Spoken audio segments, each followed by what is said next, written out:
Hi, everybody, and thank you for joining us today. In this presentation, we're going to talk a little bit about what a recovery coach is.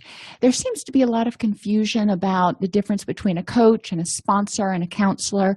So over the next 30 minutes or so, we're really going to try to cover what some of the differences are and how coaches, counselors, and sponsors interact differently with people who are in recovery from mental health or addictions issues. So the first thing we're going to do is obviously define recovery coaching. What is it? What is the purpose of having a recovery coach?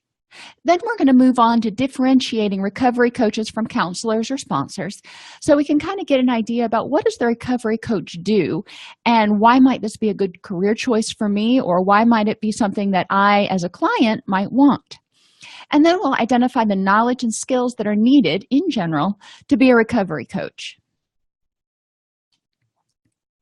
Recovery coaching is a form of strengths-based support for persons with addictions or in recovery from other mental health and physical issues. So what does that mean? That means we start with what the person has, with their strengths. What do they already do well? When this problem has occurred before, maybe not as bad, how have they tried to cope with it in a way that's worked? What have they done that works for them? It helps us, when we're helping people to recover, to focus on what they already know, because they already know it. So all we're doing is sharpening the tools instead of teaching them how to learn a completely new tool. Now, sometimes people are going to have to learn new tools, but if they can have a foundation that's built on things that primarily they know, it's going to be a whole lot easier for them to transition into a recovery lifestyle. A recovery lifestyle is really what we're talking about when we're talking about the way of living that incorporates positive thoughts, healthy relationships, and just in general happiness. It's not any particular theoretical stance. It's what it is that you want to live as far as your life. What do you want it to look like?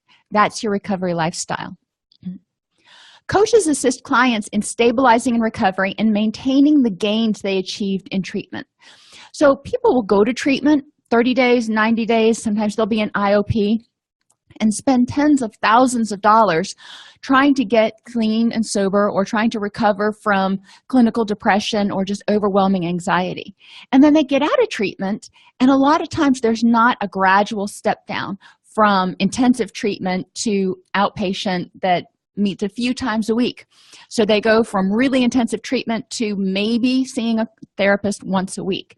That's not enough for most people to maintain their gains. They need something to touch base with in between. So a recovery coach serves that purpose. The coach solidifies and integrates new coping skills and lifestyle behaviors. So as a coach, I'm going to ask somebody coming out of treatment, what did you learn in treatment that was effective for you?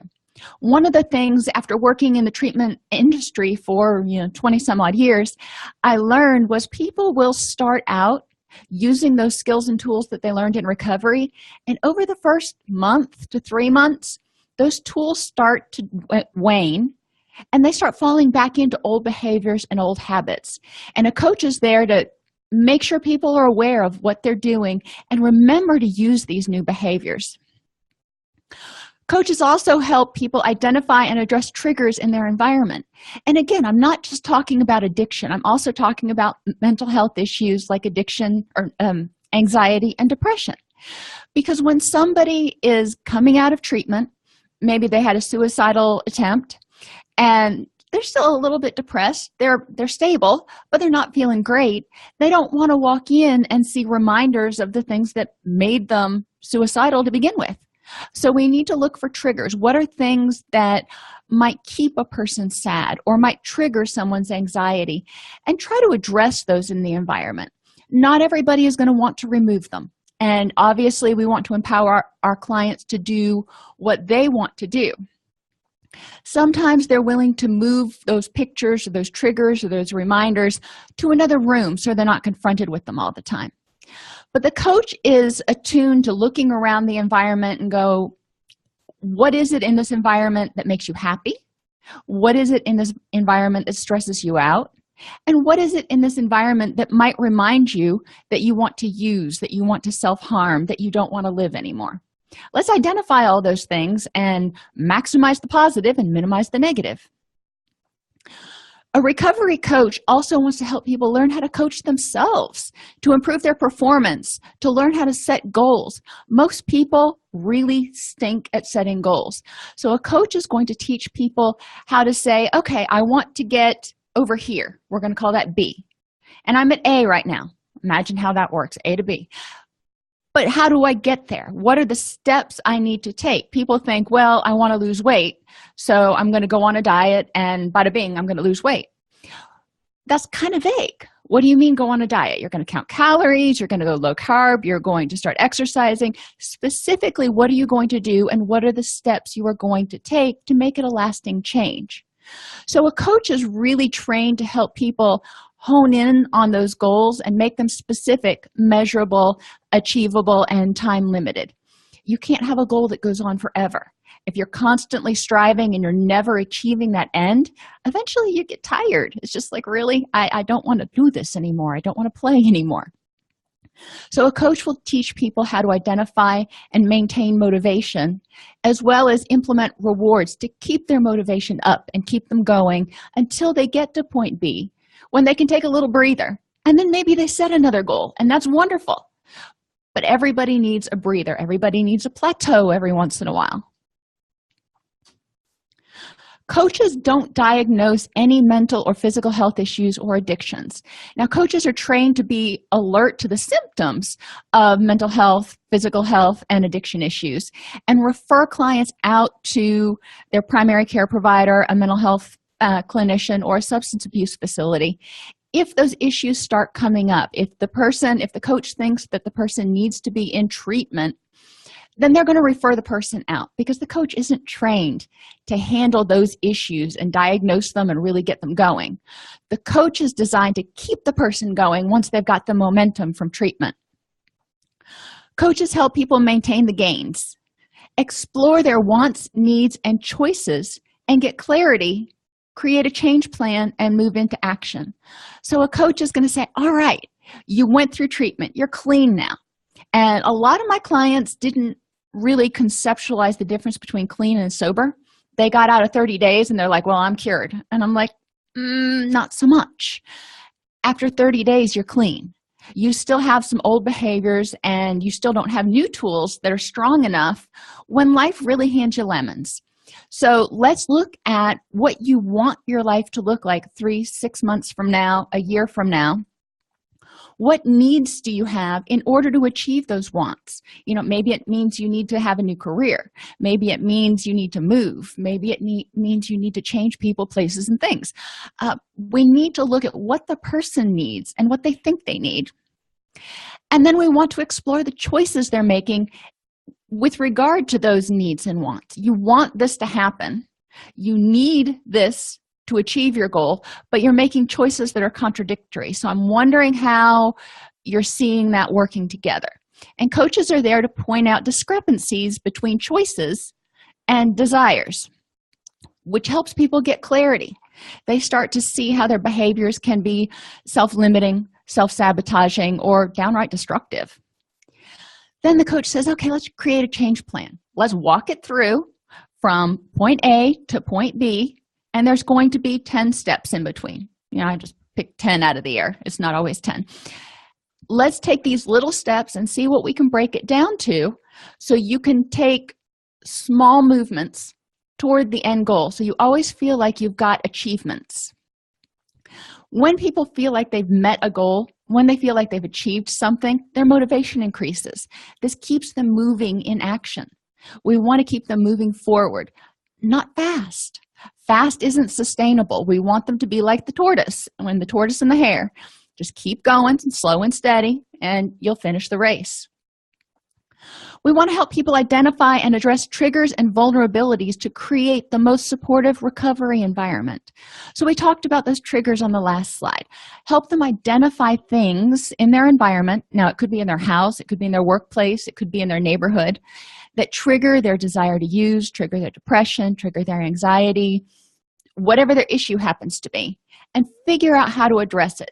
Sometimes you can avoid it, sometimes you can eliminate it, and sometimes you just got to deal with it.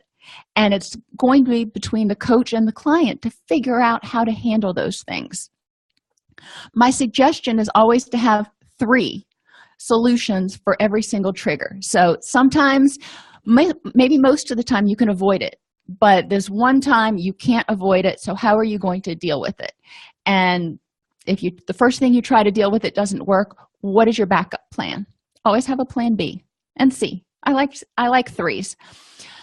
And then we want to look at vulnerabilities, and we're going to talk a lot about vulnerabilities throughout the coaching certification program.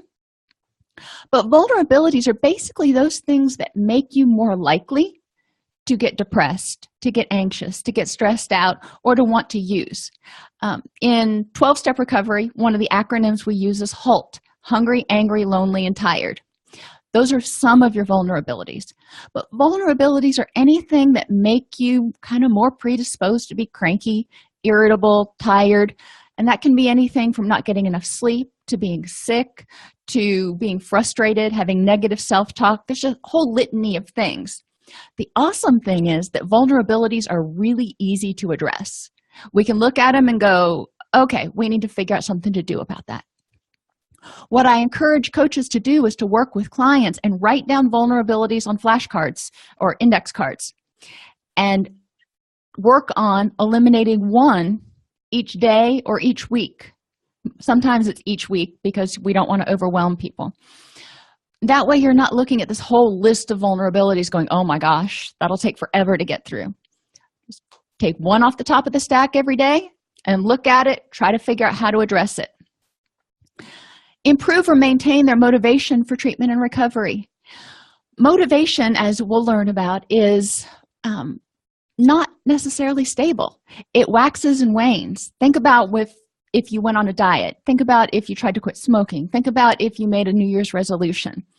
You start out really strong, and then as you start doing it, you're like, oh, this isn't as much fun or as easy as I thought it would be. Do I really want to make this change?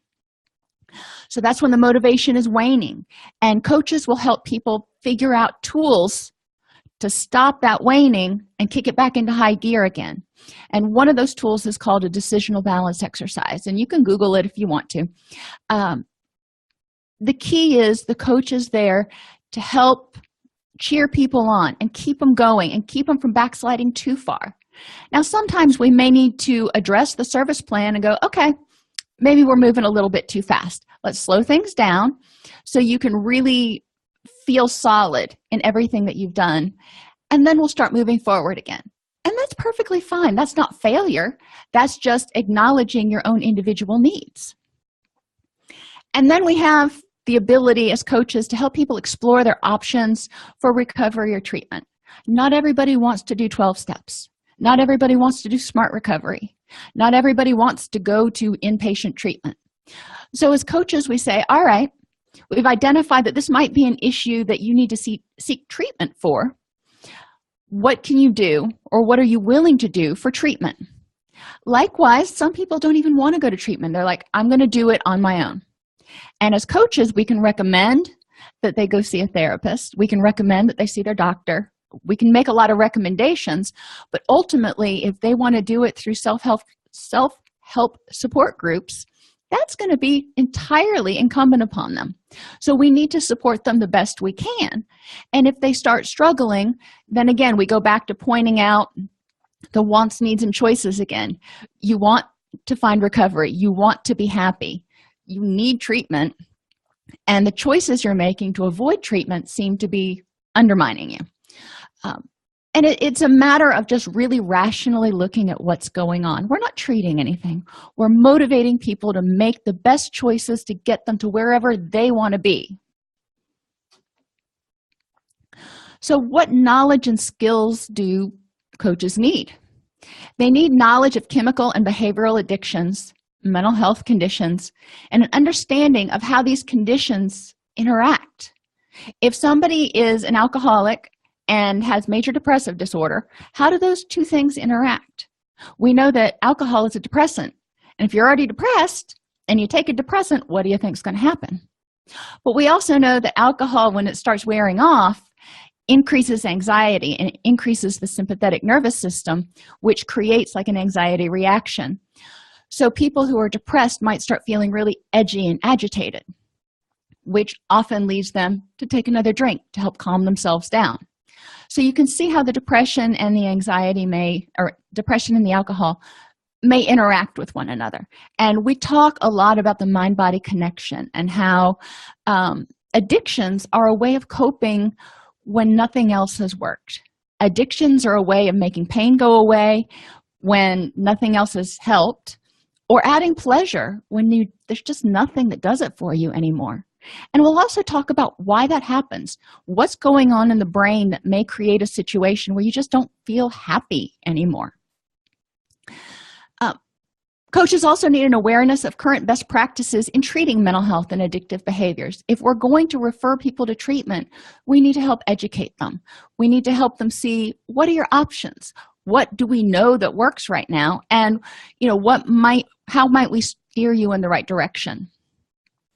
We also need to be aware of multidisciplinary resources within the community.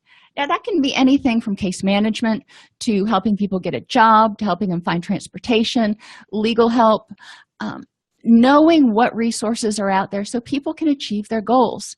If they want to live independently and be happy and healthy, but they don't have a driver's license, maybe they live in the country, it's going to be hard to get to work, which is going to make it harder to achieve the rest of their goals.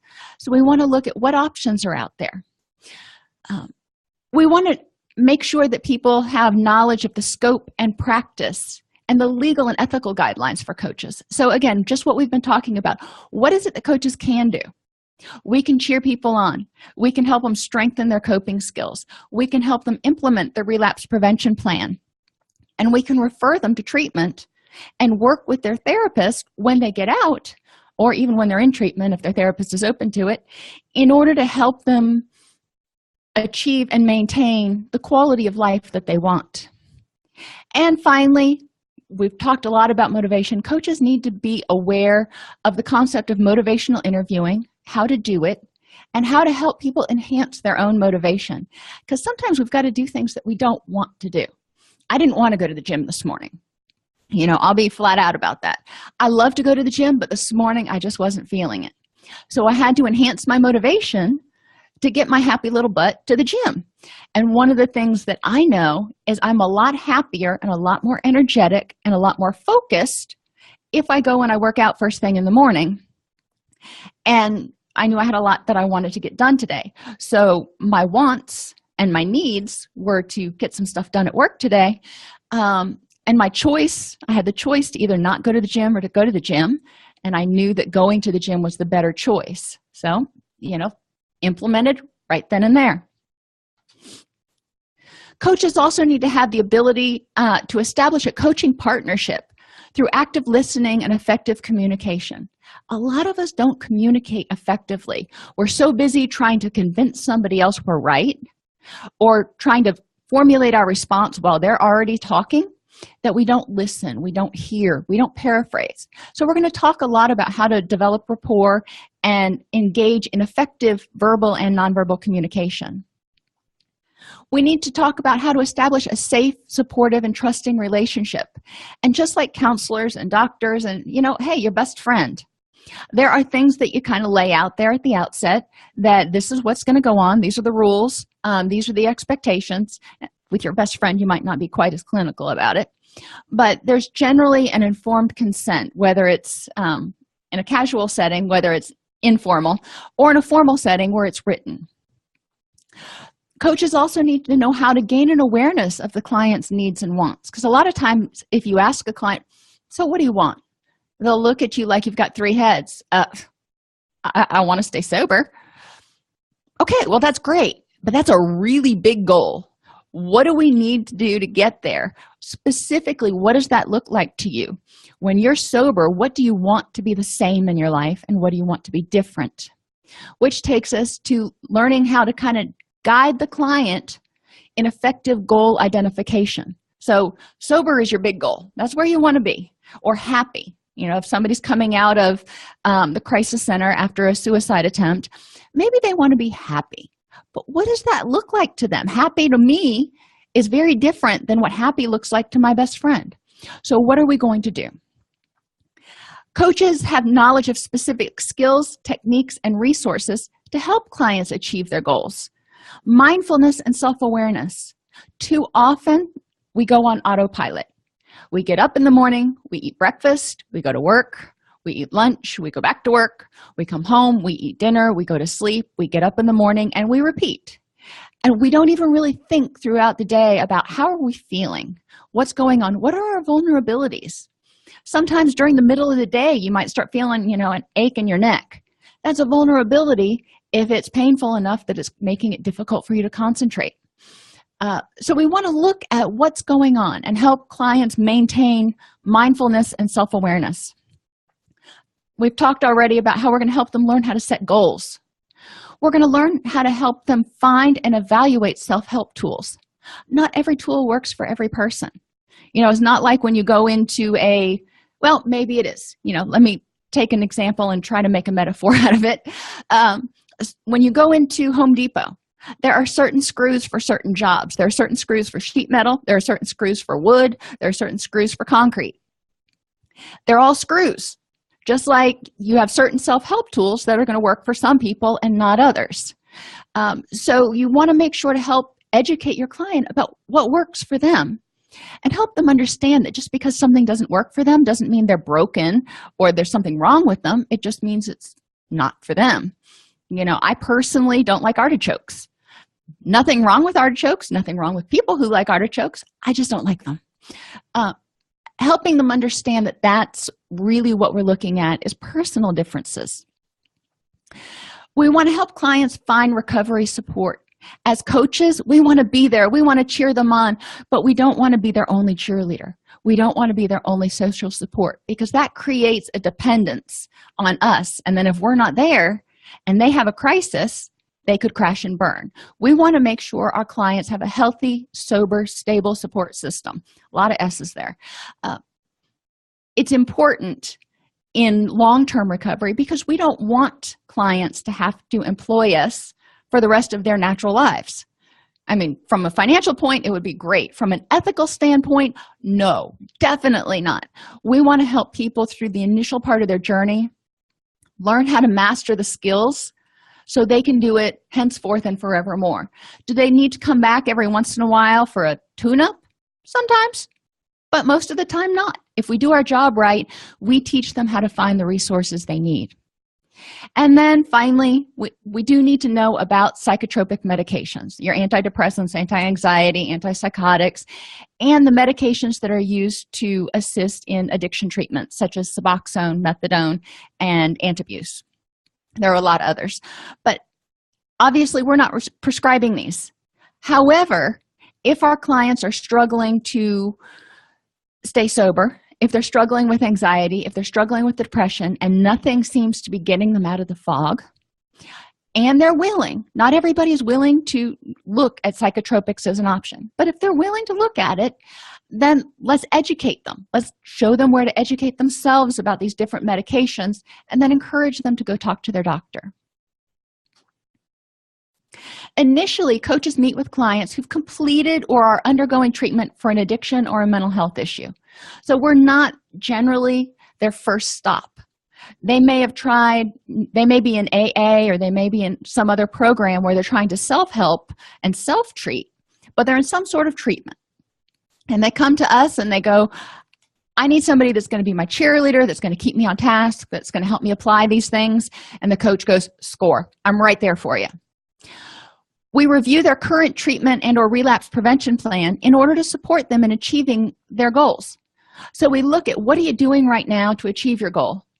And what are you doing right now to prevent relapse? Again, depression, anxiety, or addiction. We're not discriminating between mental health and addictive disorders. Help them figure out what's working and increase that, intensify that, broaden that, and help them figure out what may be on there that's just not doing it for them and get rid of it. If it's not working, either modify it so it can work or get rid of it because it's just frustrating the person. And then we'll help them identify and address the triggers and vulnerabilities in their current environment. This is all done in the first meeting or two with a client to help them get sort of a roadmap. We want to help them develop that roadmap early on, and then we can go on the journey together. On a day-to-day basis, the coach checks in with clients to prompt them to do a mindfulness scan. I have my clients do a mindfulness scan at every meal. It's really fast, really easy. They check in and they go, how am I feeling physically? How am I feeling emotionally? How am I feeling mentally? Am I feeling foggy-headed, negative, irritable? Those are all things they can identify. We just talked about it in less than 10 seconds. If they think about it, it could take 30, but it's not something that's going to take 5, 10, 15 minutes. It's something they can do really fast, easy peasy, and then they have a plan. If they figure out that they're struggling that day, what are you going to do about it? Early on, clients might have to call you and go, I'm not feeling well today. I'm really struggling. I'm foggy-headed. I can't stay on task. I'm getting really frustrated, and I don't know what to do. And the coach can say, okay, what have you done before when this has happened that's worked? Or what is it that you're needing right now? Helping people identify the fact that, sometimes you just got to go, I'm out. I cannot get all this accomplished today. On a day-to-day basis, the coach also reviews what clients are doing on their own relapse prevention plan. So we want to make sure they're still using those skills and tools and focusing on changing the behaviors they need to, that they identified when they were in treatment. And we'll help them monitor their progress toward meeting their personal development goals, whatever those are. Like I said, a lot of times it'll start out way too broad, like being happy or being sober, or hey, both, happy and sober, score. But that breaks down to a lot of different sub-goals that we need to help them track. And I encourage coaches to help people identify a manageable number of goals for people to work on at a time. If they start trying to change everything in their world at once, they're not going to succeed. They're just not.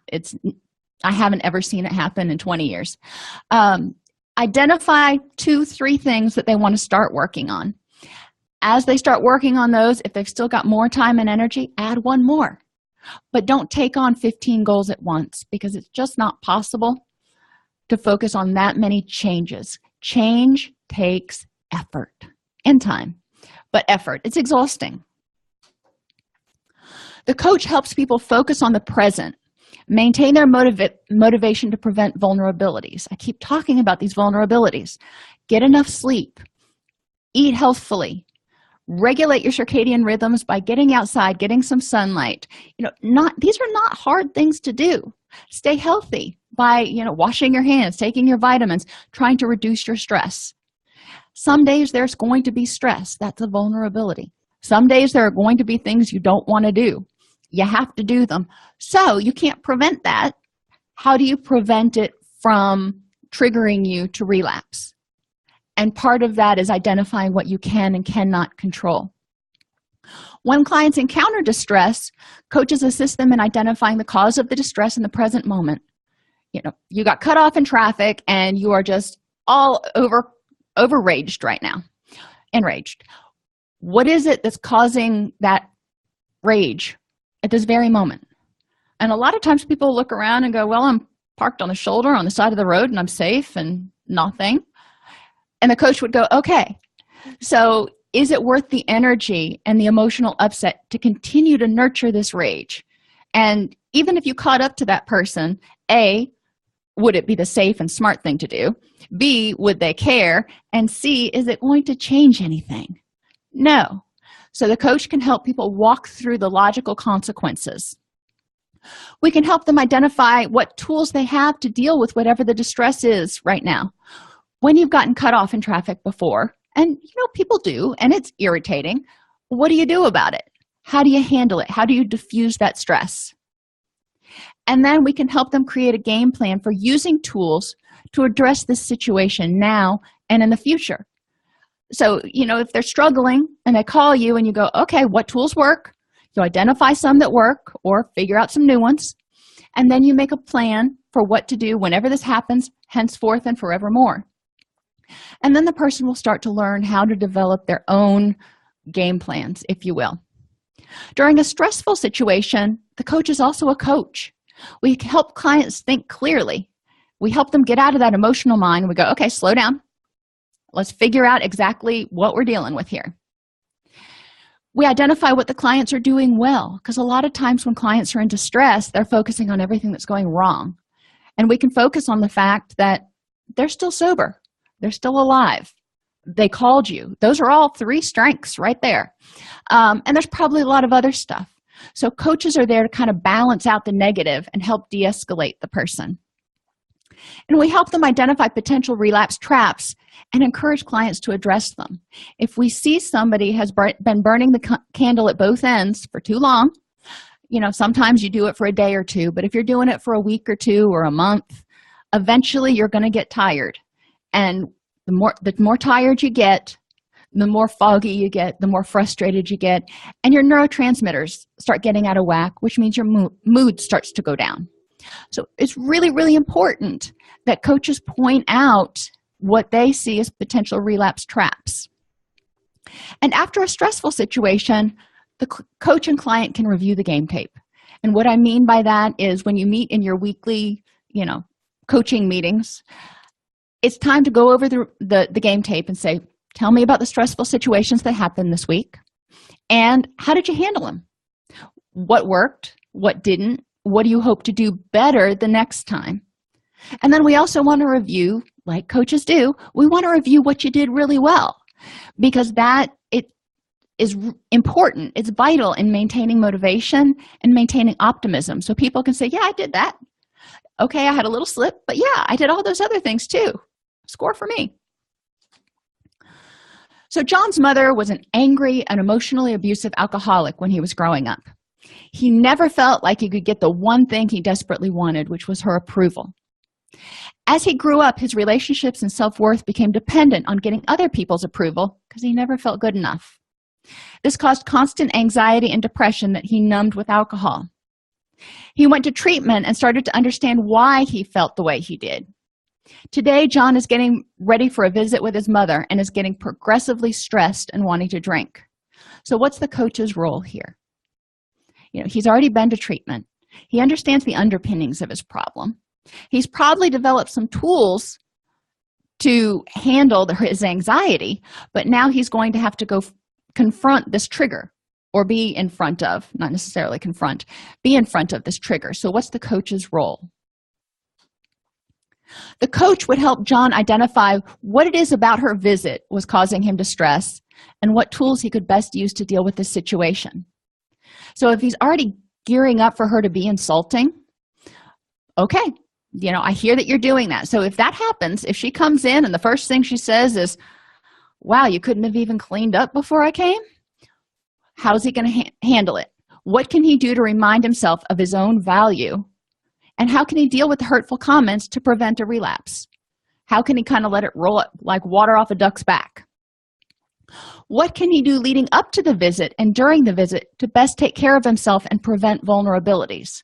So not drinking, not having alcohol in the house, trying to get plenty of rest, having some sort of social support to kind of buffer between him and his mother, maybe have some other activities that they can do so they're not just sitting there in the living room staring at each other going, what can I say? There's a lot of things that they can brainstorm to do in order to prevent him from being stressed out before she gets there, and in order to prevent him from ramping up his stress and just winding tighter and tighter and tighter while she's there. Now, the coach would not delve into helping John work through his mommy issues. This is for the therapist. What we want to do is help him figure out what tools do you have to deal with this situation in the present moment so you don't relapse. During the visit, the coach would regularly check in with John and get a status update, like halftime at a game.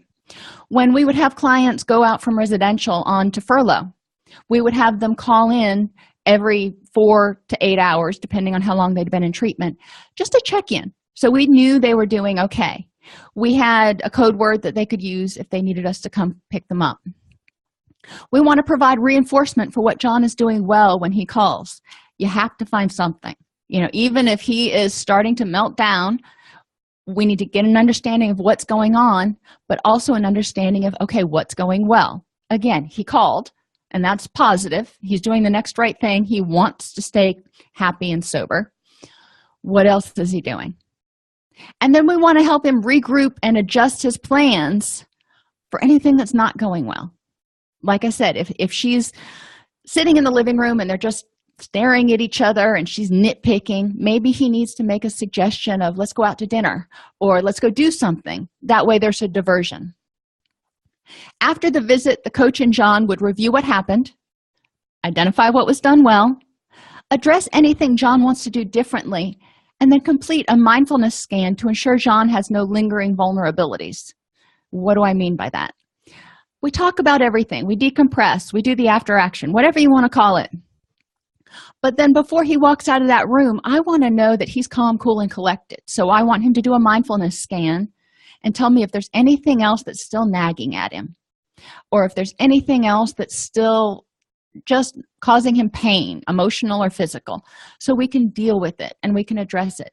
You know, he may have gotten all knotted up and have a migraine from having mom there. How are you going to handle that in a healthful way?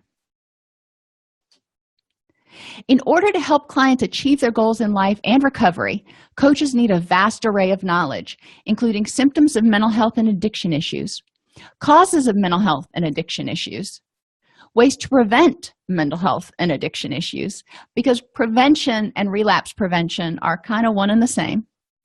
They need to know adult learning theory, because we're going to help clients learn new tools, so we need to know how to help them learn. And yeah, actually there are steps to it. We need to have effective communication skills, know how to motivate people, and know how to help people learn how to set good, achievable goals.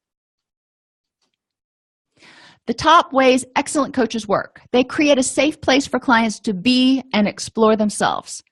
I don't want John or whoever it is to try to put on airs to convince me that there's something they're not. I want to know who John is, because theoretically and hopefully all coaches accept people as they are for who they are. You know, we all have foibles.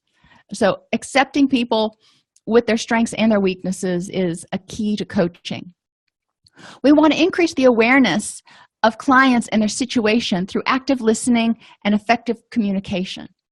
We want to understand what's going on. We haven't been in their head. They've been in their head for 20, 30, 40 some odd years. We want to understand their perspective, because the way I view something and the way somebody else views something is often really different. We want to help them define their goals, desires, and hopes, not mine, not what I want for them, not what their therapist wants for them, not what their lawyer wants for them. What do they want?